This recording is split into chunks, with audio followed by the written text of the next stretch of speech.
Et c'est le retour des unboxings de ma collection de comics, car suite à mon déménagement, tous mes comics sont en carton et il faut donc déballer ces cartons pour ranger les comics dans les étagères. Toujours avec le petit couteau suisse de Tonton Louis. Salut Tonton Louis, on va ouvrir ces cartons. Vous allez voir que c'est des cartons reconditionnés parce qu'il y a marqué comics, Wildcats, Sin City, Betty, mais les éditions Betty, on les a déjà vues dans une autre émission, donc visiblement ce ne sera pas ça à l'intérieur. Les cartons reconditionnés, ça explique aussi pourquoi il y a plein de scotch partout et pourquoi est-ce qu'il est le truc dans un sale état. Visiblement, vu la marque de ce carton, c'est un truc que je traîne depuis l'an de grâce 2003. Et donc, il a fait de nombreux déménagements avec moi. Alors, qu'est-ce qu'on a là-dedans? Visiblement, ça sent bon le Panini Comics, puisque nous avons à la fois du Marvel, mais aussi du DC de chez Panini Comics. On va commencer par mon préféré des deux, c'est-à-dire le Red Son de Marc Millar. Red Son, du coup, en édition TP souple, de chez nos amis de Panini. Red Son, l'histoire est très simple, c'est qu'est-ce qui se serait passé si la capsule kryptonienne de Superman était tombée sur Terre 12 heures plus tôt ou 12 heures plus tard, soit à une demi-rotation de la Terre. Superman serait tombé en Ukraine et donc ce serait un super-héros communiste. Et on va découvrir, à travers les yeux de ce personnage, tout l'univers DC en version régime communiste, pays de l'Est et tout ça machin. C'est hyper bien fait et la fin de ce bouquin est tout à fait formidable et donne une nouvelle perspective aux origines de Superman et de la planète Krypton. Bref, ça c'est super. Cette édition là en souple, sortie chez Panini, je sais même plus, c'est ressorti chez Urban depuis ce truc là, mais vraiment Superman Red Son, c'est un truc sur lequel vous devez vous jeter si vous le trouvez. On va, bon voilà, on va éliminer le guide officiel Valiant qui était sorti pour le Free Comic Book Day. Le Free Comic Book Day, chaque premier samedi du mois de mai, tu vas chez ton libraire et il a des comics gratuits à t'offrir. Et ça c'est cool. Toujours dans les souples, on a le Wolverine noir de Panini, mais aussi le Iron Man noir. Ah, il n'y en a pas d'autres, si, il va y en avoir d'autres normalement, bref. Et du coup, la série noire, c'est la réinvention des personnages Marvel, Superman, Daredevil, enfin, Spider-Man, Daredevil, Wolverine, Iron Man, le Punisher, dans une ambiance polar, Amérique des années 30 et tout genre de choses. Et c'est une collection qui est assez sympa. Du coup, j'ai ces deux-là en souple. Et puis les deux Spider-Man noirs, plus je sais plus ce qu'il y a dedans, je l'ai dans un Marvel Deluxe qui est sorti. Toujours en souple, chez Panini, on a Red qui a donné le film Red du même nom. Et là, du coup, c'est signé Warren Ellis et Cully Hammer. Et c'est un ancien agent de terrain de je sais plus quelle organisation qui va décider de sortir de sa retraite et péter un peu la tronche à tout le monde.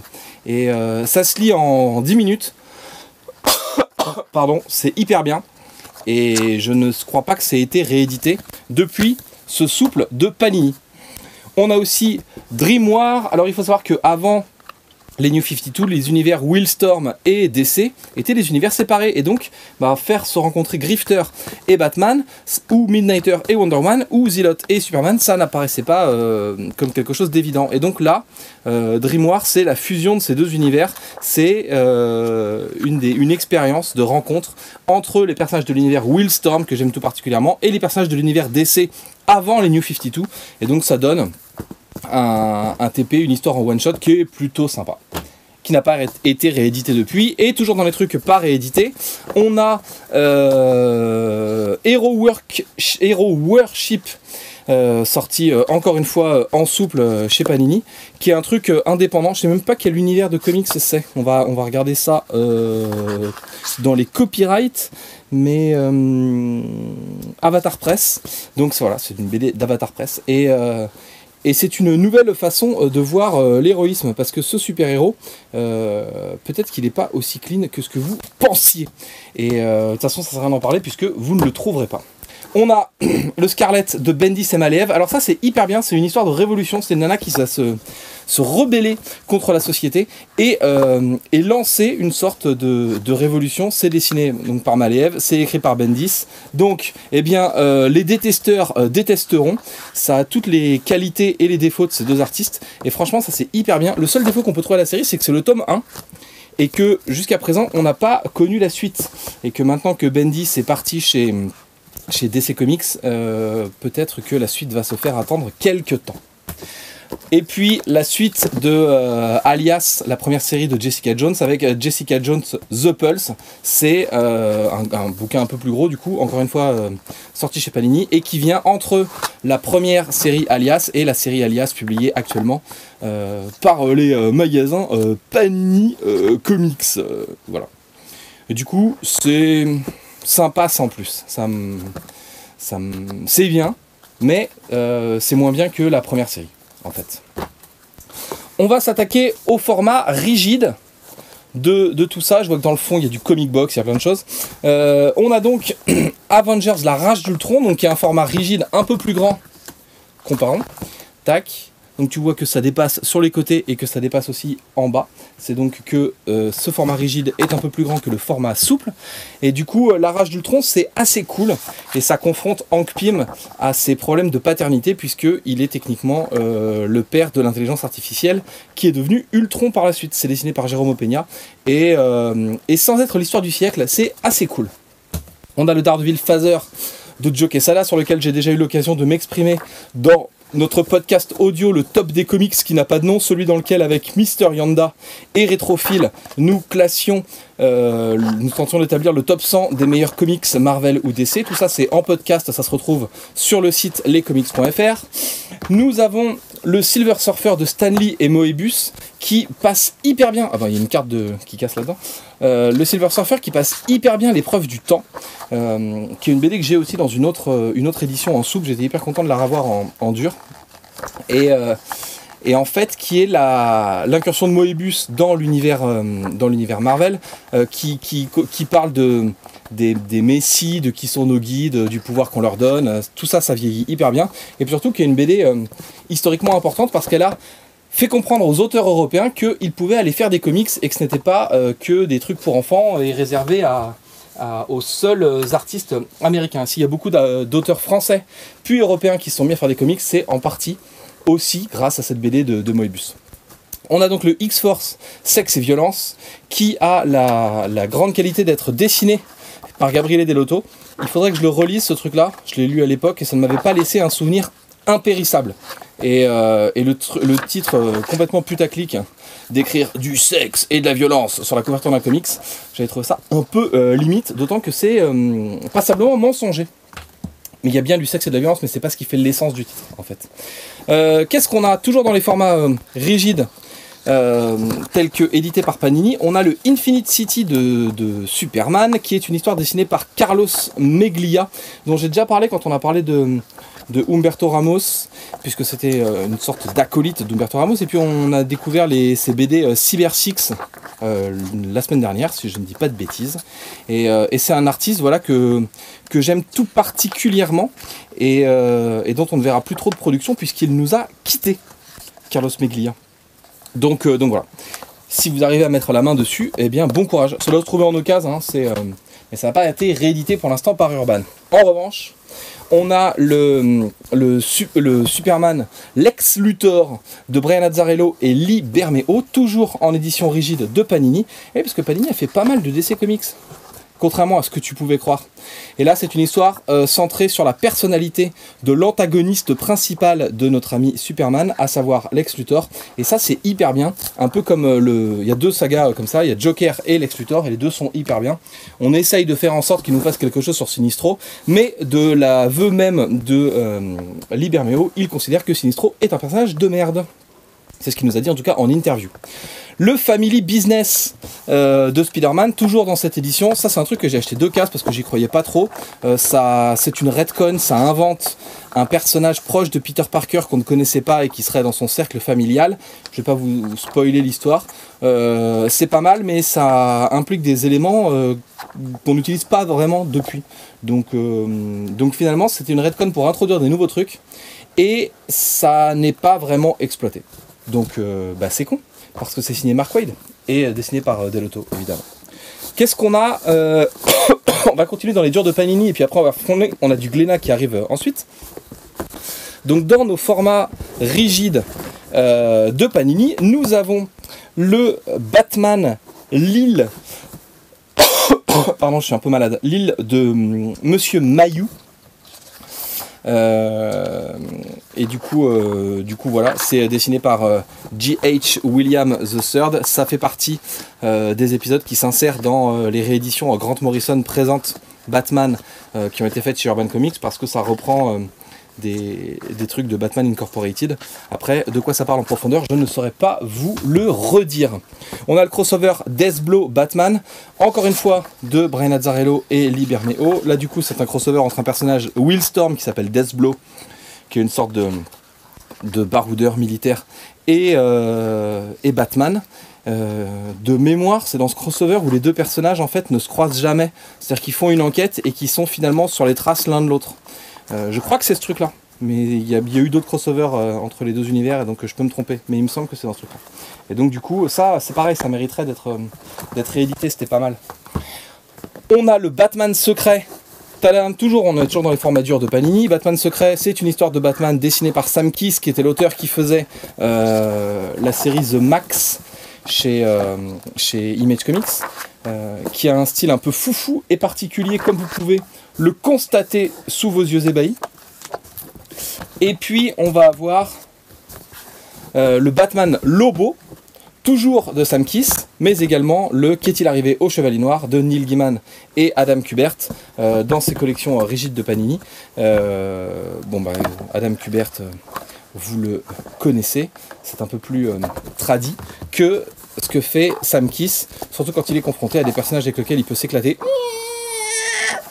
comme Batman et Lobo. Et donc graphiquement, voilà, ça défonce. Encore une fois. Et donc ça c'est dans les formats rigides de Panini. On va vider le carton parce que tout va se casser la figure sinon. Qu'est-ce qu'on a là-dedans? On a du Walking Dead Magazine.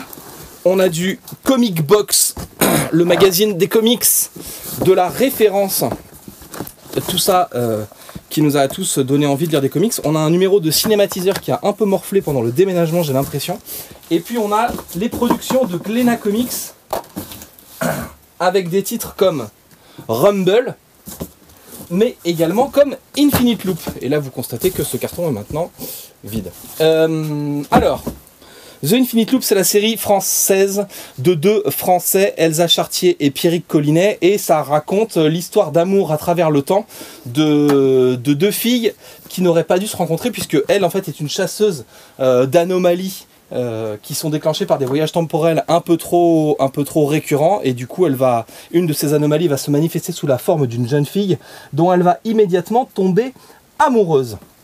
Et évidemment, elle n'a pas le droit de tomber amoureuse d'elle et surtout de la sauver, puisqu'elle est censée détruire ces anomalies. Il y a un deuxième tome, toujours sorti chez Glénat Comics, et on attend la suite de The Infinite Loop. Et à la fin, il se passe... Non, je vais rigoler. On a Arrow County, qui est la série de Cullen Bunn. Donc il y a bien sûr les numéros 1 et le numéro 2. Est-ce que les trucs sont pas dans le désordre? Non, les autres ne sont pas là. Donc là, sous vos yeux ébahis, le numéro 1 et le numéro 2 de cette série d'horreur dans laquelle il y a des sorcières, dans laquelle il y a un gamin qui existe sans sa peau. La peau et le gamin ont une vie indépendante. Ça, Arrow County, c'est assez cool. Ça fait partie des excellentes séries de Glénat Comics, avec d'autres qu'on va pouvoir découvrir comme Lazarus, comme Nailbeater ou Letter 44. Evil Empire, toujours chez Glénat Comics. Là pour le coup c'est carrément moins ma cam, et j'ai trouvé que ce truc était un petit peu survendu. Le numéro de cinématiseur, je vais le foutre entre des BD pour qu'il se remette à plat. Bref, je l'ai acheté parce qu'il y avait un truc sur un possible film Cobra que j'adorais quand j'étais petit en couverture, et en fait je suis même pas sûr d'avoir lu le mag, en fait d'avoir pris le temps de lire le magazine. Bref. On a Drifter, numéro 1 et numéro 2, qui est une série plutôt space op, plutôt SF, plutôt sur d'autres planètes. Je vais pas vous baratiner, je ne sais plus vraiment de quoi ça parle. Il y a 2 tomes pour l'instant, et peut-être qu'il y aura une suite. Je ne suis pas du tout à jour sur ces titres. On a Rumble, avec les tomes 1 et tome 2. Rumble, c'est hyper cool, ça fait encore une fois partie des bonnes séries de Glénat Comics.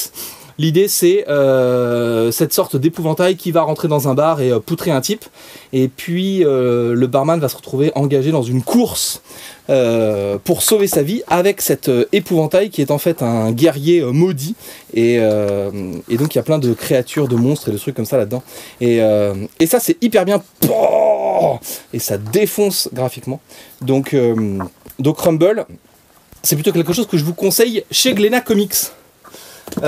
Pretty Deadly, qui est un des premiers titres, sorti chez Glénat Comics, de Kelly Sue DeConnick, qui pour le coup, encore une fois, est un petit peu moins ma cam. Voilà, c'est sorti, alors ça c'est sorti il y a 2-3 ans maintenant, au tout début de cette nouvelle version de Glénat Comics. Je vais avoir du mal à vous dire de quoi ça parle, et voilà. Et j'avais pas plus accroché que ça, j'avais gardé le tome 1 en attendant le tome 2, et le tome 2, il me semble qu'on l'attend toujours.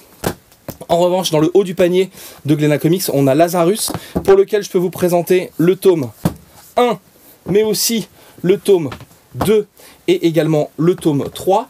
Les autres tomes doivent être rangés quelque part, ils sont déjà dans un autre carton, visiblement, ils ne sont pas dans la bibliothèque, donc ils doivent être dans un autre carton. Et Lazarus, c'est l'histoire de cette jeune fille qui s'appelle Forever, et en fait on est dans un monde où ce sont des grandes familles qui dirigent les régions du monde, et chacune de ces familles possède un membre optimisé pour le combat, et donc c'est elle qui sert en fait d'arme à sa famille. Et on est dans des histoires de complot, dans des histoires de machination, de secrets, de tout genre de choses. C'est hyper bien dessiné, c'est hyper bien écrit, c'est du Greg Rucka, donc voilà, ça tient grave la route en termes d'ambiance, thriller, de secrets, de tout ce genre de choses. Et on doit en être au tome 6 chez Glénat Comics, et ce n'est pas décevant sur la longueur. Donc c'est peut-être ma série préférée du catalogue de Glénat Comics. Donc autant vous dire que je vous incite tout à fait à consulter ce document afin de kiffer vos mamans en lisant ce truc-là. Également, on a Lady Killer, le tome 2 est sorti il n'y a pas très longtemps. Lady Killer, c'est elle, une espèce de femme au foyer, un peu la femme parfaite. C'est un peu cette ambiance Happy Days. Du coup, elle fait du porte-à-porte pour vendre des produits. Mais en fait, c'est une tueuse à gages, et donc elle se sert de son image de petite femme parfaite pour péter des gens contre de l'argent. Et à côté de ça, elle élève ses enfants et elle fait la petite femme parfaite avec son mari. Du coup, ça joue un peu sur les deux tableaux. Et ça, pareil, c'est hyper bien, hyper malin. Les personnages sont assez dingos. Je vous invite notamment à apprécier tout à fait le personnage de sa belle-mère, qui est un truc qu'on voit très rarement dans les comics. En speed, on va passer sur les magazines. Il y a Sci-Fi No que j'avais acheté au moment de la sortie de X-Men Day of Future Past. On a 2 exemplaires de Walking Dead, le magazine, qui sont les numéros 7 et les numéros 6. Si vous les voulez, on peut s'arranger pour les trucs Walking Dead. Il y a du Geek le Mag, qui est un excellent magazine, Geek le Magazine. Le titre fait un peu putaclic, mais il y a des sujet hyper bien documenté, intéressant et bien écrit sur la pop culture. Donc vous pouvez voir que j'ai plutôt quelques numéros de Geek le magazine. Et puis ensuite on a Comic Box qui reste le magazine de référence sur les comics et la bande dessinée américaine. Contrairement à ce que j'ai longtemps dit et ce que j'ai longtemps cru, je n'ai pas tous les Comic Box. Il m'en manque. Là par exemple on a le 104, le 101, le numéro 100, le 99, le 98, le numéro 97 avec Flash en couverture, mais aussi, sous vos yeux ébahis, le numéro hors série consacré à la science-fiction. Le numéro 96 de Comic Box, mais également le numéro 95 avec Madame Thor qui casse le logo de la boutique. Le numéro 94, le numéro 93, on va peut-être pas tous les faire comme ça, c'est un peu lourd, non? 92, 91... 90, 89 comme c'est marqué ici, et le numéro 88 de Comic Box. Et il y en a d'autres dans d'autres cartons, j'en ai vraiment beaucoup. Je les ai tous dans les premiers, j'ai même les annuels et tout, mais ça on les verra dans un autre carton. Et j'ai notamment le numéro 0 de Comic Box. Et ça, c'est une petite fierté. Bon, il va falloir ranger tout ça, et pendant ce temps, moi je vais chercher un autre carton. Un autre carton qui apparaît donc sous vos yeux ébahis et qui visiblement s'appelle Chambre Verte. Alors je ne sais pas pourquoi. Ça se trouve c'est même pas du tout pour vous. Et ce sont les collections de sous-vêtements de ma femme. Comme l'avait montré Rétrophile dans une excellente vidéo où il unbox les cartons de sous-vêtements de sa femme. Si t'as pas vu ça, ça vaut le détour. Alors, qu'est-ce qu'on a là-dedans? Waouh, un bout de carton. Wow, c'est le plus beau bout de carton que j'ai jamais vu. Ouh là là, il y a du kiosque urban là-dedans, puisqu'il y a du Before Watchmen, la série qui se déroulait juste avant Watchmen. Alors, c'est les éditions B, donc c'est les éditions crayonnées. Le 4B, le 5B. Il y a aussi le 4A. Où est-ce que je vais les poser pour que tu les vois bien? Je vais plutôt faire comme ça. On va sortir les trucs et on devrait faire quelque chose d'un peu plus correct. Ils sont dans le désordre, hein. Il y a le 6A, le 3A, le 2A, le 1A, mais aussi le 7A. Et donc si on les remet dans l'ordre, il doit y avoir l'intégralité des numéros de Before Watchmen. Numéro 1, numéro 2, numéro 3, c'est le bordel, hein. Numéro 4 en 2 éditions, tac tac. Mais aussi le numéro 5 en version sketch, le numéro 6 et le numéro 7. Before Watchmen, c'était une expérimentation de DC Comics pour faire des mini-séries qui viendraient se placer avant la série Watchmen principale et qui pourraient donner un background à ces personnages. Elle a été plus ou moins bien appréciée. On arrive chez Delcourt avec des tomes en rigide. On a la série Elephant Man, dont j'avais beaucoup entendu parler, Elephant Man, et que j'attendais. Et en fait, pour moi, c'est un petit pétard mouillé. Je ne vais pas m'étendre là-dessus. C'est pas vraiment le titre. C'est pas mal, mais il n'y a rien de kiffant et de formidable dans ce titre, à mon humble avis. En revanche, on a les rééditions d'une série Topco que j'aimais tout particulièrement et qui s'appelle Darkness. Toujours dans ces tomes en rigide de Delcourt. Donc Darkness, c'est une série qui est d'abord sortie chez Topco aux États-Unis, ensuite qui est sortie en France chez Semic dans des albums reliés. Et ça raconte l'histoire de Jackie Estacado, qui est un jeune homme de main de la mafia et qui, le soir de ses 21 ans, va recevoir le pouvoir de l'ombre qui va lui permettre de devenir une sorte de super-héros et d'invoquer des démons. Et en fait, c'est le pendant maléfique de la Witchblade, qui est un autre personnage important de l'univers Topco et qui, pour le coup, est une keuf à moitié à poil, incarnée par Sarah Pezzini. Je dis à moitié à poil pour que ça te donne envie de t'intéresser à ce titre, mais qui est beaucoup plus intéressant que simplement mettre une pin-up dévêtue en scène. Et donc Darkness, c'est sorti chez Delcourt en réédition avec des gros albums. Il y a le numéro 1 mais aussi le numéro 2 qui sera suivi du numéro 3, du numéro 4 et, tu l'auras compris, du numéro 5 qui est une reprise de la série avec des dessins de Delco, et il y a du Texera aussi, si je dis pas de bêtises, quelque part là-dedans. Marc Texera, que j'aimais tant sur les Ghost Rider quand j'étais petit. Bref, il y a 5 tomes de ces rééditions de Darkness chez Delcourt. On reste chez Delcourt, toujours avec les tomes en dur. On a Shocker de Ben Temple Smith et Ben McCool. Je ne sais plus de quoi ça parle. Graphiquement, ça défonce. Mais je sais plus ce qu'il y a là-dedans. Donc ça, il va falloir que je le relise. On en a parlé il y a peu, ce Silver Surfer par Stan Lee et Moebius. Alors là, c'est la première édition, la première que j'ai connue en fait à la fin des années 90, qui est sortie chez Casterman en souple. C'est le même contenu avec des couleurs, elles me semblent plus passées que celles de Panini. Il faudrait qu'on compare tout ça. Bref, on n'a pas le temps, on fera ça à un autre moment. Qu'est-ce qu'on a? On a le Rocket Science de Oniric Comics qui sortait chez Indies. Alors en fait, c'est le projet de Chris Malgrin, qui est un auteur de comics sartois. Il est à côté du Mans comme moi. Et donc Rocket Science, c'est une compilation d'histoires de science-fiction par de nombreux auteurs. Et donc c'était piloté par notre ami Chris Malgrin qui fait ce genre de page par exemple. Voilà. Et qui est un mec en or. Salut Chris Malgrin. On a des Marvel Monsters qui sont du coup des gros bouquins souples qui sortent chez Panini et qui sont souvent des histoires complémentaires à des événements. Par exemple, l'histoire complémentaire à Civil War. Il y a du Shadowland dedans.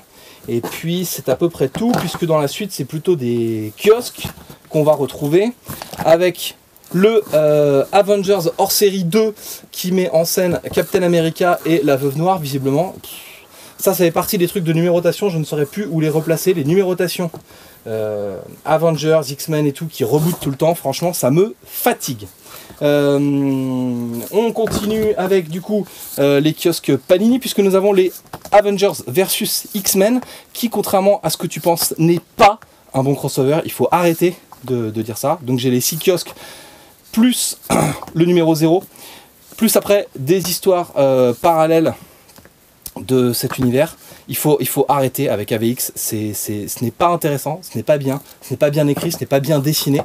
Tu peux pas, comme John Romita le fait dans un des premiers épisodes, mettre des troncs d'arbres et des rondins à la place des membres des gens. C'est moche, c'est pas bien exécuté, c'est hyper décevant. Et de toute façon, reposer un crossover dont le seul pitch c'est ils vont se taper sur la gueule à notre époque, ça ne marche plus. Hein. Relis le Gant de l'Infini, la Croisade Cosmique et ce genre de choses, au moins, tu auras la même chose, mais un peu bien foutu. Toujours dans les kiosques, on a la naissance du premier sidekick de Spider-Man dans le Spider-Man Universe 10. On a toujours des épisodes qui se passent dans la lignée de AVX, avec les kiosques Iron Man et tout. Il y a du kiosque Avengers. Enfin, tout ça, c'est un peu le bordel dans les rangements. Il va falloir regarder les dates de publication pour savoir où on en est. Il y avait une série consacrée aux Invaders, qui est une des premières équipes de super-héros de l'univers Marvel, avec Bucky, avec Captain America, avec la première Torche Humaine et Toro, et puis Namor, donc ils se battaient contre des nazis. Bref, Captain America, la légende vivante. Le Marvel Universe VS The Avengers. Je sais même plus de quoi ça parle, tous ces trucs-là. Et puis ce Marvel Icons hors série qui se passe plutôt dans la lignée de Civil War et que j'avais acheté parce que c'est Adigrama en couverture et que je l'avais pas du tout feuilleté et que je pensais tomber sur les épisodes de la mini-série Extremis en achetant ce truc-là. Et en fait, pas du tout. Ce n'est pas du tout ça. Tu comprendras, Lapin, ma petite déception. On va continuer avec les kiosques qui sont dans ce carton, puisque nous avons le Avengers Extra que j'ai acheté parce que c'est une extension de l'univers du crossover Onslaught, qui est un univers, un crossover de la fin des années 90. Et voilà, bon bah ça existe, hein, qu'est-ce que tu veux que je te dise de plus? Et puis on a plein de kiosques de Spider-Man, numéro 1, au moment de Spider Island, numéro 2, numéro 3, numéro 4, numéro 5, numéro 6, numéro 7, numéro 8, mais aussi le numéro 9, le numéro 10, le numéro 11 et le numéro 12. Ça a peut-être été rebooté à ce moment-là. C'est le moment où on arrive, on est entre Spider Island et le supérieur Spider-Man, du coup, si je dis pas de bêtises. Est-ce que c'est pas là qu'on arrive à supérieur? Bref, tu le liras pour savoir, on n'a pas le temps là. On n'a pas le temps pendant cette vidéo de lire des BD. D'autant qu'il nous reste des trucs à explorer avec des trucs un peu plus vieux avec The Magic of Arya. On va commencer par le numéro 1, mais aussi le numéro 2. Et ensuite, il y a un hors-série qui était sorti dans la collection Images, c'est le numéro 16, dans lequel, je ne sais plus, il y a un truc où elle rencontre Angela aussi. Le personnage qui était créé dans les pages de Spawn et qui depuis est un des membres des Gardiens de la Galaxie. Arya, c'est une histoire de magie. Il y a 2 numéros qui sont sortis. C'était dessiné par Jay Aneclato et donc ça défonçait. Et donc ça c'est de la VI, donc de la version intégrale. Il y a le numéro 1, le numéro frais 6 édition, celle qui est en noir et blanc. Donc puisque ma caméra a décidé de planter et de mourir, nous n'avons pas fini ce que nous étions en train de nous dire et nous n'allons pas pouvoir finir cette vidéo en plan séquence. Mais c'est pas pour ça qu'on va pas la finir du tout. Je disais donc que ces bouquins étaient sortis en VI, donc en version intégrale, à l'époque chez Semic. C'était des petits formats avec des agrafes sur le côté, dans lequel il y avait 2 épisodes à l'intérieur. Voilà. Et ensuite, ce qu'il y avait dans le fond du carton et dont tu n'as pas vu que je pouvais te parler, c'était Bone, la série sortie chez Delcourt dans la collection Contrebande. Alors, Bone, en fait, c'est une série que j'ai commencé parce que j'ai gagné ce tome-là dans Comic Box. Alors, je sais plus à quelle occasion. Je sais plus si c'était le cadeau parce que j'étais dans le courrier des lecteurs et qu'ils m'avaient filé un cadeau, ou alors quand j'ai pris, il y avait des abonnements de soutien en fait à Comic Box, et donc si tu prenais l'abonnement de soutien, tu pouvais recevoir quelques cadeaux. Donc j'avais reçu le numéro 4 de la série Bone, mais un numéro 4, et ben, ça sert pas à grand chose, donc j'avais acheté tout le reste. Bone, qu'est-ce que c'est? C'est l'histoire de ces petits personnages qui habitent dans le village des Bones, ça fait un peu penser aux Schtroumpfs, et qui vont partir vivre une aventure formidable.